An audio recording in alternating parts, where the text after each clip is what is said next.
My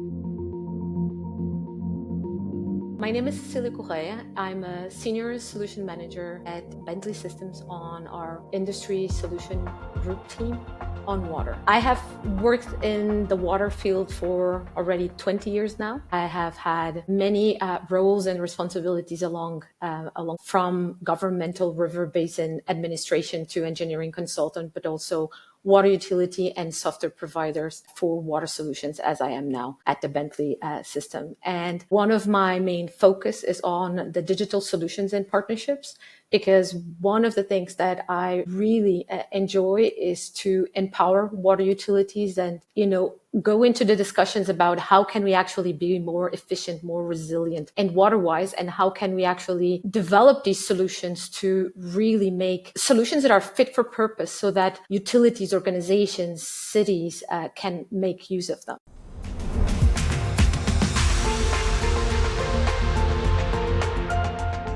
At the design phase, you start with the simulation and analysis tool. So it can really enable the engineers to simulate different scenarios, analyze the performance of the infrastructure under various, conditions, ensuring that we have the optimal design choice. We can actually understand, what if my population increases by, a certain percentage? What if I have shortage on water? What if I have a fire? So we can actually start from the beginning. Then in terms of the building information, the BIM models, it allows for the creation of these detailed 3D models that will integrate data from different sources. And this will help a lot on the visuals of the project that will identify potential issues early, do clash detection.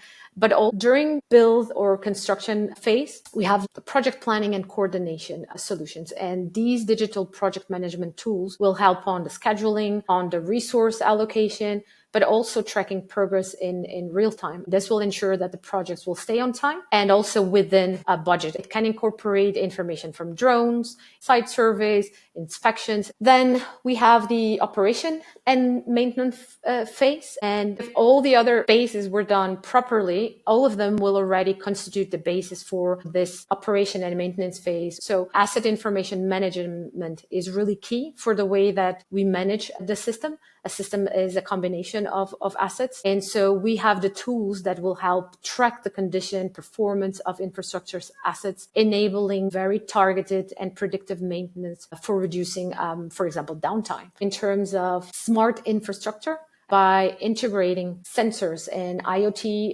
devices into this infrastructure, it will allow for real-time monitoring, real-time data collection, which can be used then to optimize the operations and improve, service, but also delivery.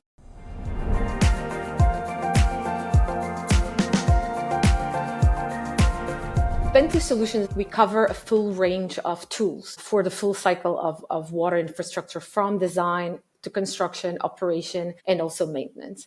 And so I usually like to link the solutions to challenges that the industry faces. So we see growing concerns regarding, for example, water security in terms of quality, quantity, sustainability. They're all connected, of course, but also in terms of shortage of workforce, regulatory challenges as well, and also concerns that were not there a couple of years ago. We need to manage water in a more sustainable way, reducing losses, improve quality, improve services, guarantee continuous maintenance of our assets so that we can actually increase the lifetime of the infrastructure while reducing costs. Utilities organizations are being asked to do much more with less. We need to be more resilient. We need to make sure that our infrastructure stays updated. We all live in cities, or even if it's small villages, and it's all about, do we have water, and then how can we use this water, then the food that we need. Bentley covers design solutions. We are very well known for our traditional open flows brands connected to BIM models, for example, BIM tools, because they will help design and construct optimal supply systems, sewer systems, treatment plants, but also storm systems, which is something that in the past was not so much spoken about. But the fact is that if we want to improve the resilience of our cities, when it comes to managing water, it's not only the water supply, the demands that need to be there, how we actually guarantee all the infrastructure around what is being affected by, for example, rainwater. And of course, this means that when we design and we construct proper and optimal systems, it means that we have the right flow based on the demands that we need. We can analyze different scenarios. And so it makes it easier to actually pick and choose the solution that is more appropriate or optimal for, our cities. Other solutions that Bentley has are related to digital twins. Even the design tools, they're already a digital twin. It's just that all the functionalities are a little bit different and with different purpose. But if we think about AI-powered tools that support, for example, construction during planning and coordination, but also how it helps emergency and preparedness, this will really impact the sustainability and the efficiency of the system. For example, anomaly detection, predictive analytics will really help manage aging infrastructure more efficiently. And this will, of course, enhance the operational reliability. So we really need to look at how we can understand what the data is telling us. And this is what Bentley tries to do, is to actually provide insights of all that data that is gathered.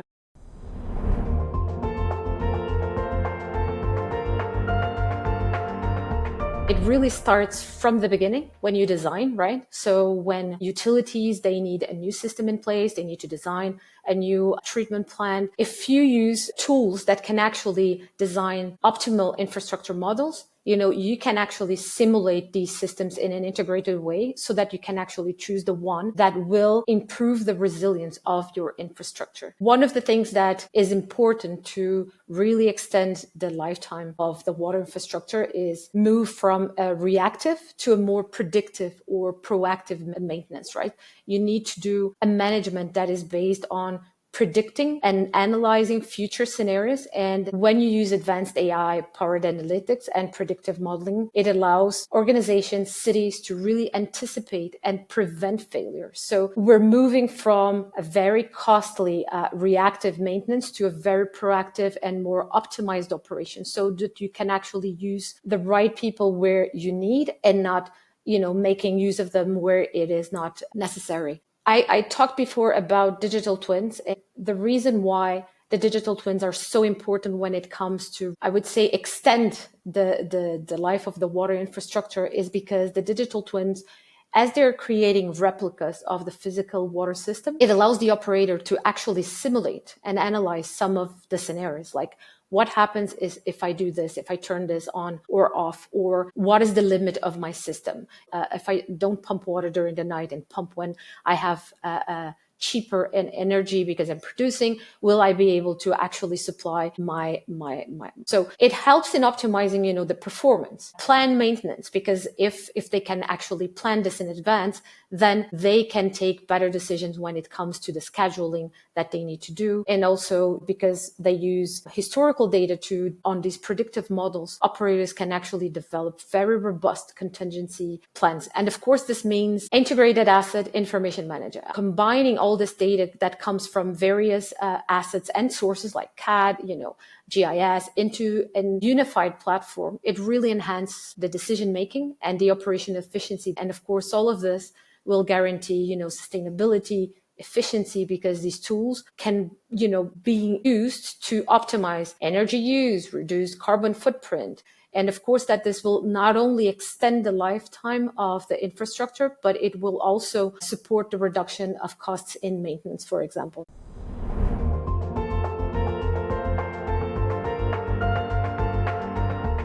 You cannot achieve resilience without thinking about the lifetime of the infrastructure. Resilience is always all about being able to have a system that can withstand and quickly recover from various challenges. It means that in case of an extreme event, we are still there after the event. And this could be, because there's an extreme rain event, because there's an increased demand for water, or it could even be related to cyber threats, of course. We can reduce the risk. We can improve our preparedness.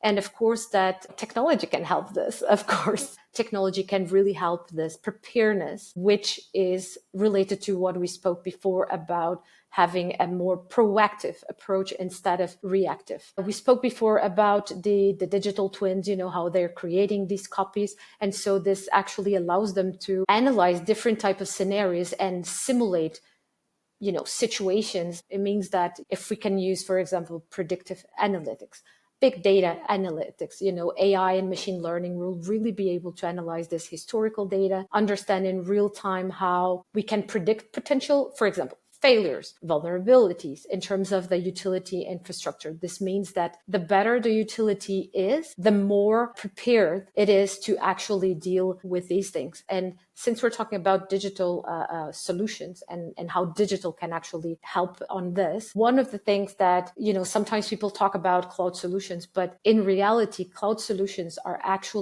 can actually support disaster recovery and ensure that, the services, they can continue even during major disruptions, because they take the data and you can actually analyze further down. So it's not a disadvantage, but instead of an advantage that we see.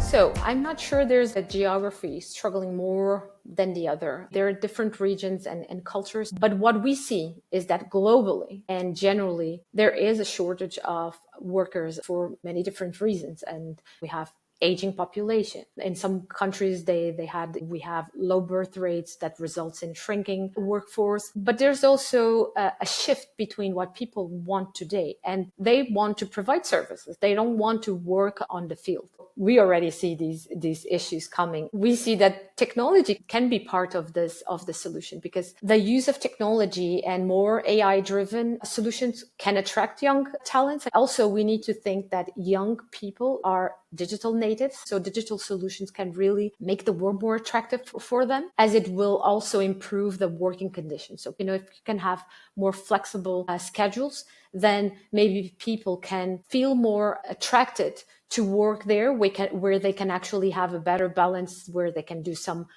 remote work.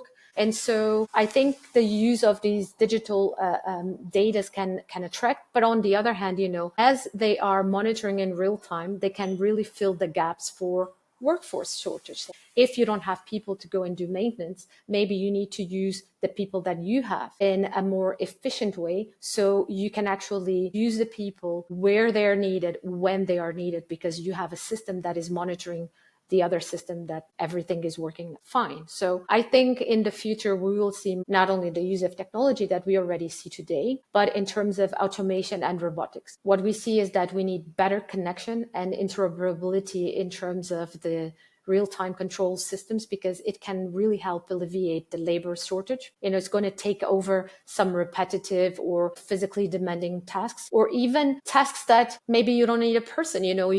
We are still a very conservative sector, but I think we need to be a little bit more bold, or at least trust a little bit more the technology.